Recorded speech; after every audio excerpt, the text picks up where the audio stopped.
Bonjour et bienvenue sur Asucaro, une chaîne qui partage l'expérience d'une étudiante franco-espagnole de 19 ans, diagnostiquée diabétique de type 1 à l'âge de 2 ans, destinée aux diabétiques, proches de diabétiques ainsi qu'aux personnes curieuses souhaitant s'informer sur cette pathologie qui touche aujourd'hui un peu plus de 400 millions de personnes dans le monde.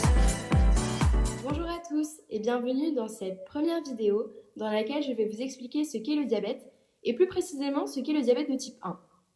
Pour commencer, je souhaitais préciser que je ne suis ni médecin, ni scientifique, mais simplement une étudiante de 19 ans diagnostiquée diabétique de type 1 à l'âge de 2 ans. À travers cette chaîne, je souhaite partager mon expérience, mon savoir et étendre la sensibilisation aux questions de diabète. C'est pour cela qu'aujourd'hui, je vous explique ce qu'est le diabète de mon point de vue en tant que diabétique. En espérant que cela puisse t'aider, que tu sois diabétique, proche d'un diabétique ou simplement une personne curieuse souhaitant s'informer sur cette pathologie. Sans plus tarder, commençons dans un premier temps à donner une définition officielle, celle de l'OMS, qui définit le diabète comme étant une maladie chronique qui survient lorsque le pancréas ne produit pas suffisamment d'insuline ou lorsque l'organisme n'est pas capable d'utiliser efficacement l'insuline qu'il produit. Afin d'expliquer cette définition, je vais tout d'abord revenir à l'un des besoins vitaux de l'être humain, qui est l'alimentation. L'alimentation assure en effet le bon fonctionnement de notre organisme puisque celle-ci fournit l'énergie nécessaire à nos organes. Comment ? Tout simplement grâce aux nutriments énergétiques qui sont des composants des aliments, dont les glucides, les protéines ainsi que les lipides notamment. Ces aliments sont transformés en nutriments et retrouvés dans notre intestin après le processus de digestion, puis rejoignent nos organes pour leur délivrer l'énergie nécessaire à leur bon fonctionnement à travers nos capillaires sanguins après absorption intestinale. Mais maintenant, faisons un zoom sur les glucides. Comme évoqué précédemment, les glucides sont des nutriments énergétiques. Ceux-ci sont transformés par la suite en glucose, qui est un sucre simple. Ce glucose, nous le retrouvons notamment dans notre sang après absorption intestinale, ce qui explique une élévation de notre taux de sucre dans le sang pendant 1 à 2 heures suite à la prise d'un repas. Ce taux de sucre dans le sang est communément appelé la glycémie. Une glycémie considérée comme normale à jeun se situe entre 0,70 g par litre et 1,10 g par litre, et celle-ci ne devrait pas dépasser 1,40 g par litre après la prise d'un repas. Mais qu'est-ce qui régule notre glycémie ? Car comme dit précédemment, après la prise d'un repas, les glucides sont transformés en glucose après absorption intestinale, qui se retrouve dans notre sang, ce qui explique cette élévation de la glycémie après avoir mangé. Les régulateurs sont l'insuline et le glucagon, deux hormones pancréatiques sécrétées par deux cellules différentes de notre pancréas.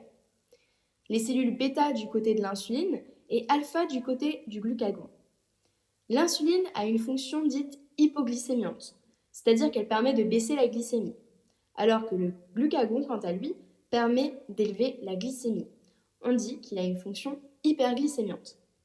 Voilà, donc sur cette diapositive, vous pourrez retrouver plus d'informations sur le mécanisme de régulation normale de la glycémie, qui n'est donc pas le même chez le diabète de type 1 ou le diabète dit insulinodépendant. En effet, le diabète de type 1 est reconnu lors d'une production insuffisante, voire nulle de l'insuline, qui provoque ainsi un risque majeur d'hyperglycémie au moment des repas. En effet, la production d'insuline est déficitaire chez le diabétique de type 1 du fait de la destruction auto-immune consécutive des cellules bêta pancréatiques productrices d'insuline. Ainsi, dû à ce déficit, le patient est traité par injection d'insuline pour compenser cette absence d'hormones. Cependant, une mauvaise quantification d'insuline administrée par le patient peut également provoquer un risque d'hypoglycémie entre les repas. C'est pour cela que la prise en charge du diabète est primordiale au cours de la vie d'un patient atteint de cette pathologie.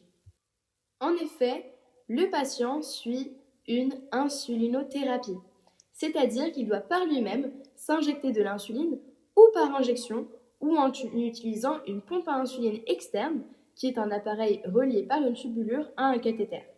Il existe également le POD, ce que j'utilise d'ailleurs, un dispositif collé directement sur la peau et qui infuse l'insuline par le cathéter relié à une sorte de télécommande et ça sans tubulure. Afin de mesurer sa glycémie et d'injecter la bonne dose d'insuline en fonction de cette dernière, le patient dispose également d'un lecteur de glycémie. Personnellement, j'utilise le Freestyle Libre, une technologie incroyable qui me permet de mesurer mon taux de glucose sans piqûre. Enfin, à partir de son diagnostic, le patient suit une éducation thérapeutique auprès de son médecin afin d'apprendre à maîtriser sa maladie de manière indépendante. Même s'il est dur, voire plutôt impossible de prévenir le diabète de type 1, une bonne connaissance de sa pathologie me paraît primordiale, voire indispensable, afin d'éviter les risques liés à une mauvaise équilibration glycémique, comme les risques cardiovasculaires par exemple. C'est pour cela que je souhaite me mobiliser pour la sensibilisation du diabète de type 1 à travers cette chaîne, comme évoqué dans mon introduction. Merci d'avoir regardé cette vidéo et n'hésitez pas à me dire ce que vous en avez pensé en commentaire. À bientôt!